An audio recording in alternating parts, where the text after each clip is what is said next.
consequências das nossas escolhas. Tudo bom, Vânia?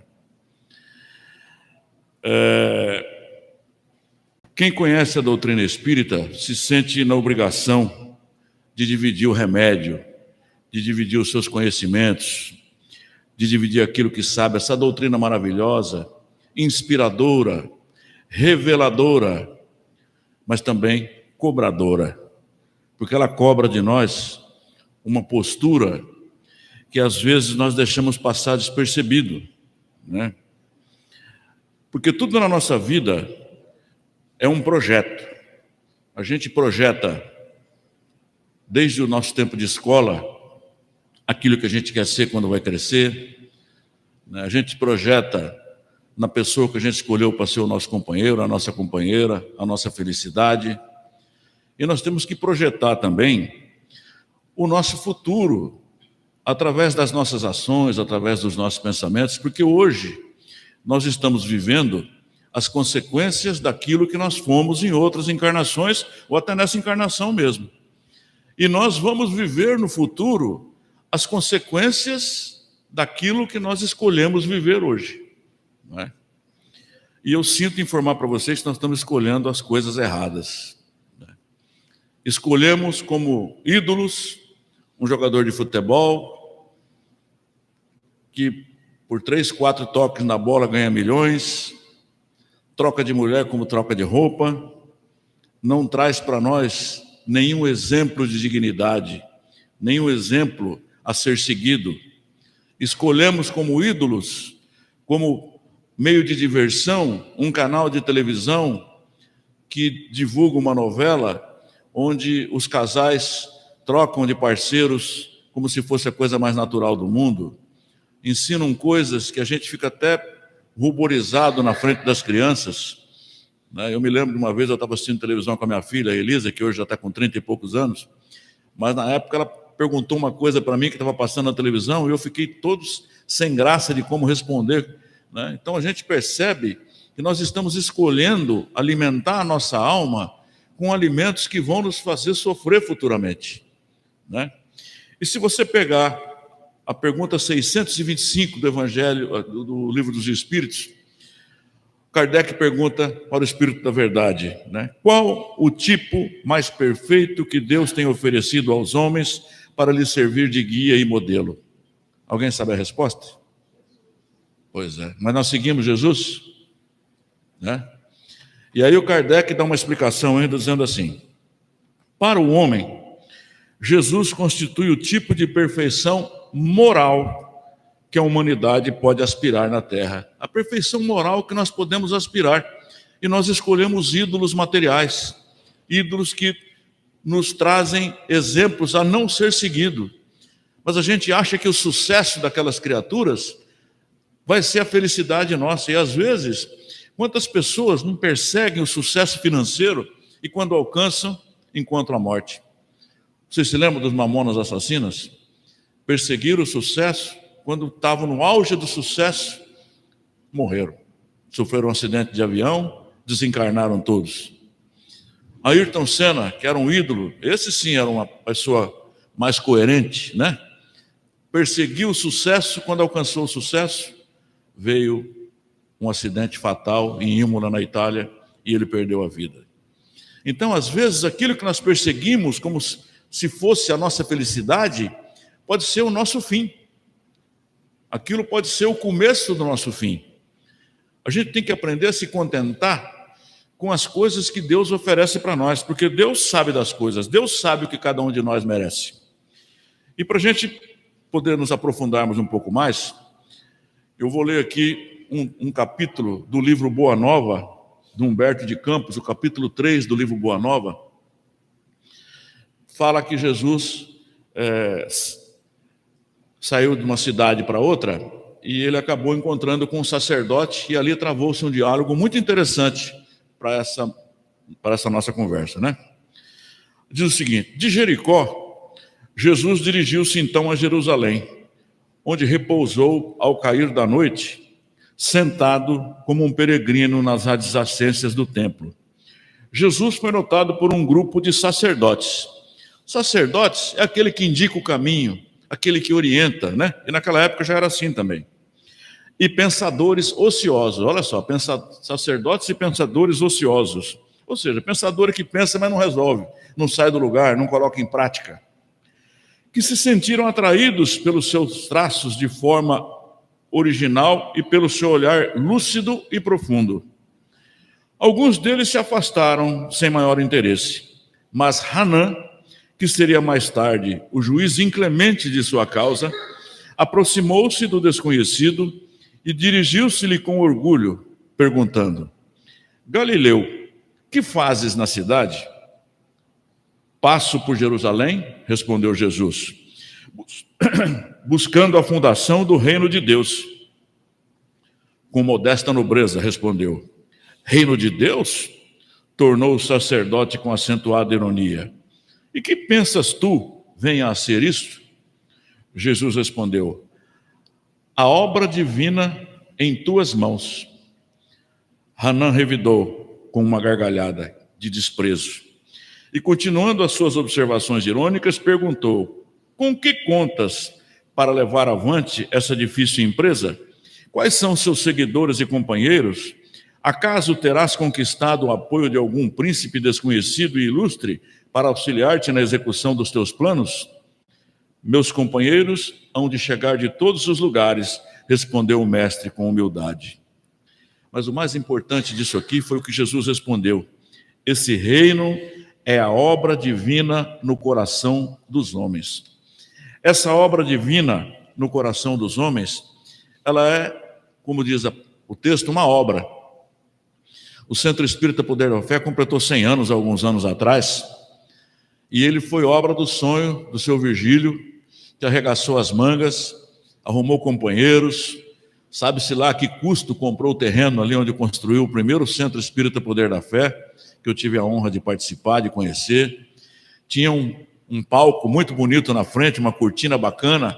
Eu naquela época era garotinho, não fazia palestras ainda, mas sonhava um dia estar em cima daquele palco, falando para as pessoas, né? Hoje não tenho o palco, mas estou aqui falando, né? Então vocês vejam que a obra sonhada lá atrás, que o seu Virgílio arregaçou as mangas, resultou nisso aqui, tijolo por tijolo, alicerce, tijolo, né? Muito suor das pessoas. E a obra do reino de Deus dentro de nós também não deve ser fácil para construir. Deve custar suor, deve custar renúncia, deve custar desenganos, deve custar choro, lágrimas. E a gente quer construir o reino de Deus dentro de nós, achando que tudo é maravilhas, né? E se você pegar o capítulo 24 do Evangelho de Mateus, o capítulo 24, versículo 4, começa dizendo o seguinte: o princípio das dores, né? Jesus respondeu: atenção para que ninguém vos engane. Já chama atenção de cara para que a gente não se engane, nos iludindo com essas facilidades que o mundo nos oferece, que o mundo nos mostra, com esses falsos ídolos que aparecem, que às vezes vemos igrejas, às vezes, falando de Jesus e pregando exatamente o contrário do que faria Jesus se estivesse aqui, não é? São os falsos cristos, os falsos profetas. Jesus já chama atenção, que é para a gente não se deixar se enganar. Mas, infelizmente, nós vivemos num mundo da tecnologia, nós estamos conversando agora há pouco aqui, falando a respeito da nossa infância, goma arábica, né? Quanto tempo a gente não via falar da tal da goma arábica, aquela cola que a gente só vê no correio hoje. Em lugar nenhum tem aquela cola amarelinha. Na época falavam-se que era feita do casco do boi, né? A gente tomava banho na bacia, depois apareceu aquele chuveiro que parecia um balde, que você subia na carretilha assim, botava água quente dentro, subia, tinha que ter um prego assim para você amarrar a corda, senão ele caía na sua cabeça, né? Amarrava ele no preguinho ali e tal. Aí tinha uma alavanca que você abaixava, se molhava, fechava a alavanca rapidão para você se ensaboar, aí abria a alavanca de novo para tirar o sabão, que acabava a água rapidão. Era um balde só para você tomar banho. A geladeira em casa era uma lata de 20 litros, daquelas latas de óleo, fritava o porco na banha assim e tal, aí pegava a banha quente e botava dentro da lata de óleo. Chegava uma visita em casa, a mãe ia lá, pegava com a concha a gordura com aquela carne, botava na frigideira, fritava, ninguém morria de fome. Fazia linguiça, botava em cima do fogão, né, aqueles pau em cima do fogão assim, onde passava rato e outros bichos. Aí subia aquela fuligem do fogão, aquela fumaça, já defumava a linguiça ali e tal, e a gente comia e não morria. Hoje, a vigilância sanitária, se não tiver prazo de validade, não pode comer. O leiteiro, então, coitado, ele saía da fazenda e passava em tudo quanto era boteco até chegar na cidade, já chegava embriagado em cima do cavalo. Aí o cavalo tinha um saco, né, com uns buracos atrás, cheio de litro de leite. O cavalo sabia todo lugar que ele tinha que parar, porque o cara não tinha condição de controlar o cavalo mais. Ele vinha em cima do cavalo, já todo torto assim, tal. O cavalo parava na frente da casa. Enquanto você não ia lá, tirava o litro de leite, colocava um litro vazio lá. A rola era um sabugo com a palha de milho, fechando ali. Quanto leite desse eu tomei? Hoje, se não for pasteurizado, né? A gente vai se iludindo com essas coisas, iludindo com essa tecnologia. Começa a aparecer doenças que não existiam na época. A gente morria feliz porque morria e não sabia do que estava morrendo. Hoje você morre, você sabe do que é. É um problema de pâncreas, é de isso, daquilo outro. Não é verdade? Então Jesus já diz, não se enganes, porque a tecnologia veio para facilitar a nossa vida, mas a gente se engana, achando que isso é a felicidade. Ah, eu tenho uma televisão de 39, mas eu quero uma de 54 na minha sala. Né? Não fica feliz com a televisão que você tem, você quer uma maior. Você tem um carrinho para ir para onde você quer, mas você vê o seu vizinho com um carro melhor, você quer o carro dele. A gente nunca está feliz com aquilo que a gente tem. A gente põe a felicidade da gente naquilo que a gente não tem e esquece de valorizar aquilo que a gente tem. Esquece de valorizar a pessoa que está ao nosso lado, o arroz com feijão que está na sua mesa, porque é seu, né? E a gente passa a valorizar coisas diferentes. Pois muitos virão em meu nome, dizendo, o Cristo sou eu, e enganarão a muitos. A vez de ouvir falar sobre guerras e rumores de guerras, cuidado para não vos alarmardes, é preciso que essas coisas aconteçam. Está começando. Nós vimos falar de guerra na Ucrânia, guerra para aqui e para ali, agora já está na guerra lá entre Israel e o Hezbollah, já chegou no Líbano, né? E não vai demorar muito, vai chegar em outros lugares.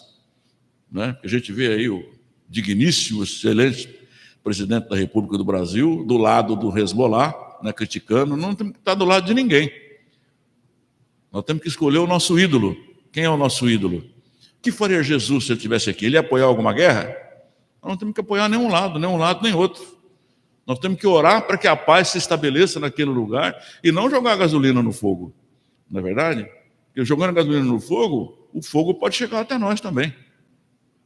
Então nós temos que ter a nossa atenção voltada para as nossas escolhas, para aquilo que a gente escolhe, porque a gente tem visto dizer aí que o mundo está se transformando num mundo de provas e expiações, num mundo de regeneração. E, como toda transformação, existe uma peneira, dá uma peneirada, vê quem que vai para o outro lado, quem que vai para o mundo de regeneração, quem vai continuar no mundo de provas e expiações. E exatamente as nossas escolhas farão com que a gente passe por essa peneira ou não. E essas escolhas estão diretamente ligadas àquilo que nós vivemos hoje. Porque aquilo que nós já fizemos até ontem não tem jeito de consertar mais. Nós já vivemos, já fizemos, já falamos, né? Já comemos. Agora, o importante é daqui para frente, se Deus fez com que nós chegássemos até hoje e tivéssemos a consciência de ouvir essa palavra hoje, é porque nós temos condições de, a partir de hoje, fazer diferente. Elegermos ídolos diferentes, elegermos valores diferentes na nossa vida, porque ele fala em iniquidade aqui, quer ver? É preciso que essas coisas aconteçam, mas ainda não é o fim. Meu Deus, se depois de tanta guerra, de tantas coisas, ainda não é o fim, o que será necessário para chegar ao fim? Pois se levantará nação contra nação e reino contra reino, e haverá fome e terremotos em todos os lugares. Tudo isso será o princípio das dores. Ainda é o princípio, não é o fim. Nesse tempo, vos entregarão a tribulação e vos matarão e sereis odiados de todos os povos por causa do meu nome. Se a gente prestar atenção na razão da guerra do Hezbollah e do Israel, é porque um é árabe e o outro é judeu, um não tolera o outro não tolera o um, e assim vai. Não é verdade? Já começa as discussões, porque o meu Deus é maior do que o outro. Eu presto atenção, às vezes, eu tenho parentes evangélicos, tenho parentes católicos. Na minha casa, eu sou espírita, minha mulher é evangélica e minhas duas filhas são católicas. Mas, graças a Deus, aprendemos um a respeitar o outro. Mas, às vezes, eu encontro algum amigo evangélico, aquele cara que você sabe quem ele é, sabe da índole dele, mas quando você fala uma coisa, fala, Deus me livre, né? Como se você fosse a pior criatura do mundo, porque ele acha que o Deus dele é o melhor, o Deus dele vai salvar ele sendo daquele jeito. E nós, da doutrina espírita, temos a consciência de que Deus vai nos dar exatamente na dimensão daquilo que nós merecemos. Não é enganando o outro. Eu posso vir aqui na frente, falar bonito, enganar meia dúzia de pessoas, mas eu não consigo enganar Deus. Na hora de prestar contas, não é com vocês que eu vou prestar conta. Eu vou prestar conta com Deus. Então, quando eu estiver sozinho, entre quatro paredes, eu tenho que ser melhor do que eu sou aqui. Porque lá eu tenho que mostrar para Deus quem eu sou. Aqui eu tenho que mostrar para vocês. E lá eu tenho que mostrar para Deus quem eu sou. E eu tenho que escolher o que é que eu quero no final da minha vida. Qual vai ser a consequência das minhas escolhas, né? Ele continua. E então muitos sucumbirão. Haverá traições e guerras intestinais. E surgirão falsos profetas em grande número e enganarão a muitos. E pelo crescimento da iniquidade. Iniquidade é a inversão de valores. Hoje nós acreditamos que o sucesso é a solução para a felicidade da gente. Aquele que não tem sucesso é um cara infeliz. E aí a gente alcança como objetivo os valores errados, a iniquidade. É o que eu acabei de dizer para vocês. Acha que o cara que rouba um celular para tomar uma cervejinha é normal. Acha que o cara que mata uma criatura porque ele não tem na casa dele, ele for roubar a televisão na casa do outro, é normal. Isso é iniquidade, é inversão de valores. Achar que aquilo que está errado está certo. Achar que aquilo que é condenado pela grande maioria, na nossa concepção está certo. Isso se chama iniquidade. O amor de muitos esfriará. E é o que está acontecendo. Nós estamos chegando a uma época em que a gente passa a desacreditar nas pessoas, a desacreditar no acontecimento de coisas boas na vida da gente. Nunca no mundo houve tantas mulheres e tantos homens solteiros, porque um não acredita no outro mais. Foram tantas promessas não cumpridas, né? Eu até agradeço a Deus, eu tenho duas filhas, uma que foi casada, me deu uma neta, graças a Deus, e outra que é solteira. Então eu agradeço mais pela que está solteira do que pela que casou. A que casou eu agradeço porque ela me deu uma neta que é a razão da minha vida, né? É a coisa mais linda da minha vida. Dormiu comigo de sábado para domingo, de sexta para sábado, perdão, e eu acordo de madrugada com ela abraçada comigo pelas minhas costas. Se eu estou de frente, ela abraça comigo, se eu estou de costas, abraça comigo, né, pendurada, e está comprida. Para dormir eu e a Yara não sou pequeno, a Yara também não é pequenininha, e ela já está compridona, eu vou ter que emendar mais uma cama na nossa lá para poder dormir os três na cama, porque não está dando, né?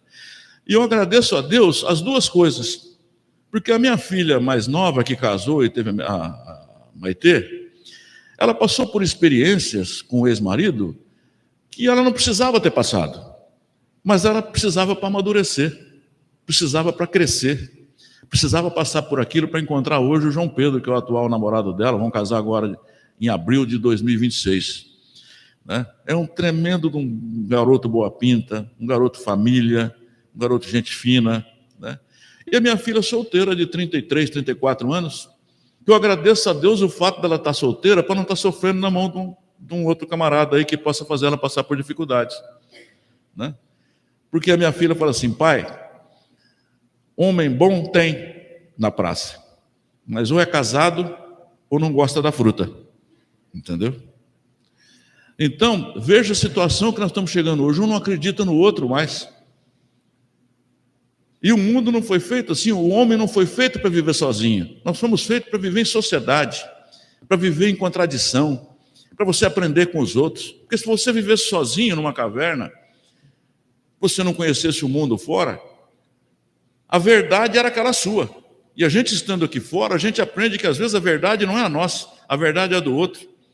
Quantas vezes você tem convicção de que você está certo, e o outro vem e fala alguma coisa para você, você fala, sabe, o cara tem razão? e você acaba mudando de opinião em razão de ter ouvido as outras pessoas. Esta é a razão da gente viver em coletividade. Aprender com as pessoas que estão ao nosso redor.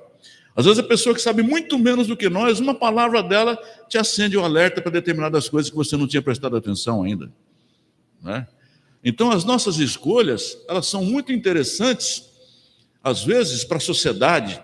Saber que você tem um trabalho X, um trabalho Y, que você tem um carro X, um carro Y, mas as nossas escolhas íntimas, elas são importantes para o nosso futuro, porque a prestação de contas que nós vamos fazer com Deus é sobre aquilo que nós escolhemos para nós, não é para aquilo que nós escolhemos para mostrar para a sociedade.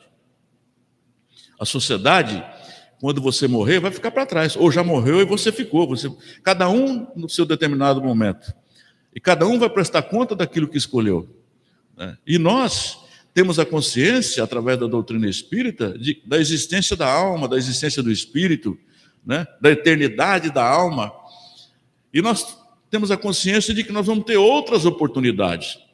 Agora, é muito interessante que nós tenhamos outras oportunidades em outras dimensões, em outras experiências, e não viver de novo a mesma experiência que nós já vivemos inúmeras encarnações anteriores e estamos vivendo nessa de novo. Porque nessa encarnação em que nós ainda nos encontramos, é necessário a dor, é necessário o amor, é necessário o perdão, é necessário uma série de coisas. E quando nós estivermos em outra dimensão, as necessidades serão outras. Vejam vocês que a classe dos espíritos imperfeitos são tão imperfeitos que tem 10 categorias de espíritos imperfeitos. E a de espíritos puros só tem um, os anjos. Olha só, nós somos tão imperfeitos que criamos até a imperfeição da imperfeição. Tem 10 categorias de espíritos imperfeitos. E se nós queremos um dia atingir a imperfeição, nós temos que passar por todas essas etapas da imperfeição. Agora, tem gente que se contenta em ficar no primeiro degrau, não atingir nunca o 10º degrau para passar para outra escala, né? Tá certo? Nós não vamos sair da imperfeição para a estrutura angelical, né? Mas é um passo de cada vez. Precisamos dar um passo de cada vez, né? E ainda explicando as características de Jesus, o Espírito da Verdade diz a Kardec, né? Deus nos oferece, quer dizer, oferece Jesus para nós, como o mais perfeito modelo, e a doutrina que ele ensinou é a expressão mais pura da lei do Senhor, porque sendo ele o mais puro de quantos têm aparecido na terra, o Espírito Divino o animava. Então, se nós nos aproximamos da divindade, se nós temos em nós o Espírito Divino e agimos assim, quem vai nos animar é o Espírito da divindade. Porque nós temos que aprender a ouvir os nossos instintos, né? O diabinho e o capetinha, né? Então, se você se habitua às coisas divinas, a ouvir a animação do Espírito Divino soprando no seu ouvido, olha, não vai por aqui, não faça isso, peça perdão, mude sua atitude, mude sua maneira de pensar, né? Você, aos poucos, você vai se habituando a ouvir o Espírito Divino falando com você. Agora, se você se habitua a ouvir o outro lado, não vai, fere, judia, né, maltrata, espezinha, né? O que vai acontecer? Você vai viver a sua vida e vai cada dia mais aperfeiçoar a sua audição no sentido de ouvir o lado errado. E você não estará sendo animado pelo Espírito Divino. Quanto aos que, pretendendo instruir o homem na lei de Deus, o têm transviado, os falsos profetas, né? Ensinando-lhes falsos princípios, isso aconteceu por haverem deixado que os dominassem sentimentos demasiado terrenos e por terem confundido as leis que regulam as condições da vida da alma com as que regem a vida do corpo. São duas coisas distintas. As leis que regem a vida da alma e as leis que regem a vida do corpo. Nós como... Obrigado, Rita. Nós como seres humanos temos necessidades, às vezes, de uma comida diferente, né? Não é todo dia arroz, feijão e ovo, enjoa, né? Tem que comer uma carninha de vez em quando, um macarrão de domingo e o frango assado, como diz a Mara, né? Mas outros já extrapolam, já querem beber cerveja todo dia, quer tomar uísque todo dia, né? Outros se promiscuem na sexualidade, querem fazer todo dia, não interessa com quem, nem quando, né? Então, nós acabamos nos educando de acordo com aquilo que a gente vai alimentando. Obrigado. De acordo com aquilo que a gente vai alimentando, confundindo as leis morais com as leis materiais.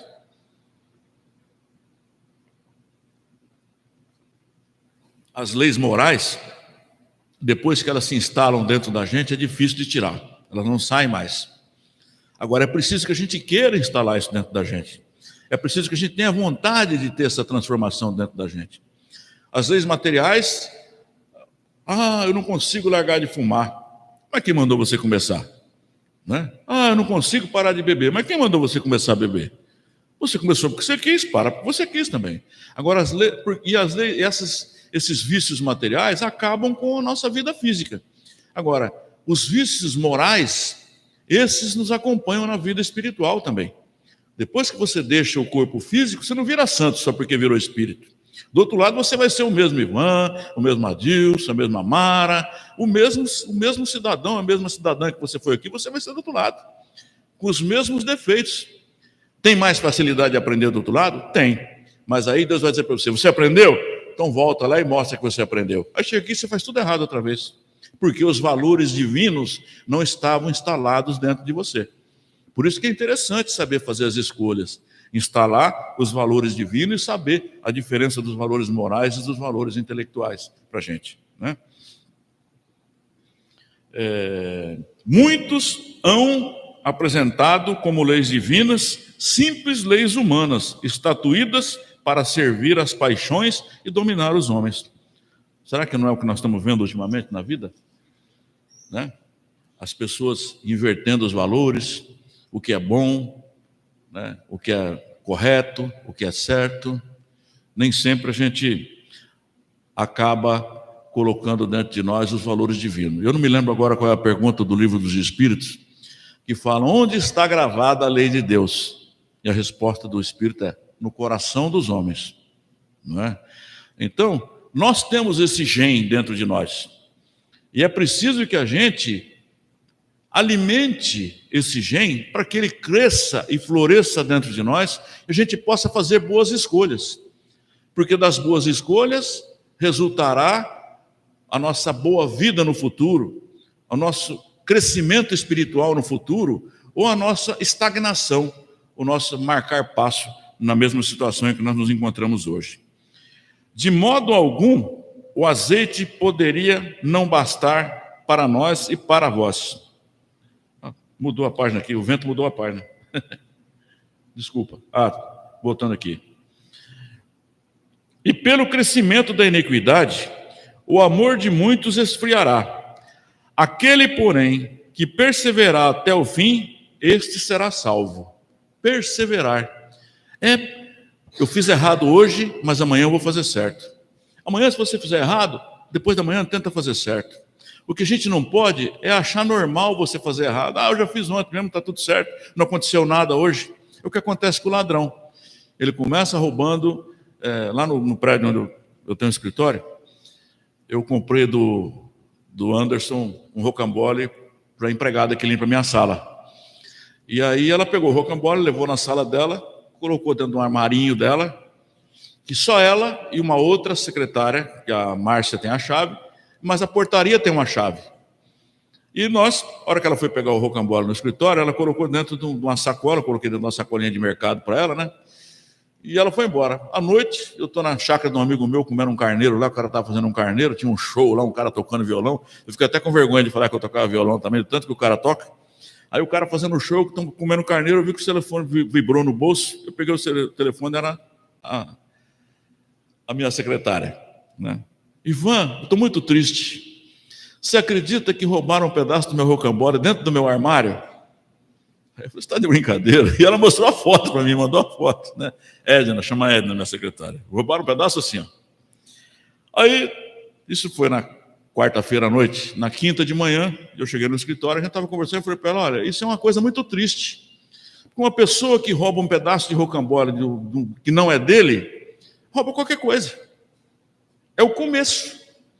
Porque o que acontece? Você vai lá, rouba um pedaço de um rocambole que não é seu, você sabe que não é seu, você não pediu, não sabe quem é o dono, você acaba se achando no direito, depois de pegar uma moeda de R$1, uma nota de 50, uma nota de 100, que o cara está saindo do bolso dele, ele nem perdeu ainda, você se acha no direito de ir lá e pegar. Então isso é muito ruim para a índole da pessoa.